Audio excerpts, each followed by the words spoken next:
உங்க யாருக்கும் தெரியாத ஒரு சூட்சமமான பரிகாரத்தை நான் சொல்றேன். கடவுள் மீது நம்பிக்கை இருக்கவங்க இந்த வீடியோவுக்கு ஒரு லைக் கொடுத்துட்டு நம்ம சேனலை சப்ஸ்கிரைப் பண்ணிட்டு வீடியோவை முழுசா பாருங்க. பொதுவாக நாம் அனைவரும் சிவன் கோயிலுக்கு செல்வோம். அப்படி செல்லும் போது அங்குள்ள மூலஸ்தவருக்கு அர்ச்சனை பண்ணி முடிச்ச உடனே பொதுவா நம்ம எல்லாருக்கும் பிரசாதமும் பூவும் தருவாங்கல்ல. அந்த பூவை சிவனுக்கு எதிரில் இருக்கும் நந்தி தேவர் மேலையோ இல்ல அருகிலையோ வச்சுட்டு வாங்க. நான் ஏன் இதை செய்ய சொல்றேன்னா, நந்தி பகவான் சிவபெருமான் கிட்ட கேட்ட வரம் தான் இது.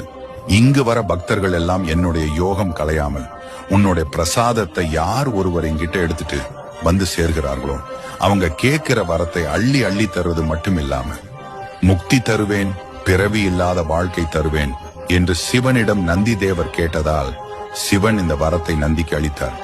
இந்த விஷயத்தை நீங்க கண்டிப்பா நம்பி செஞ்சீங்கன்னா திருமண தடை, ஜாதக தோஷம், அனைத்து விதமான பிரச்சனைகளும் கண்டிப்பா நீங்கிவிடும். உங்களால் முடிந்த அளவுக்கு நந்தி தேவரை பிரதோஷ காலங்களில் மட்டுமல்லாமல் அனைத்து நாளிலும் பொதுவாக அவரை மனதார வழிபடுங்க. சகல தோஷமும் நீங்கிடும். இது போன்ற ஆன்மீக தகவலை தெரிந்து கொள்ள நமது எல்லாம் சிவம்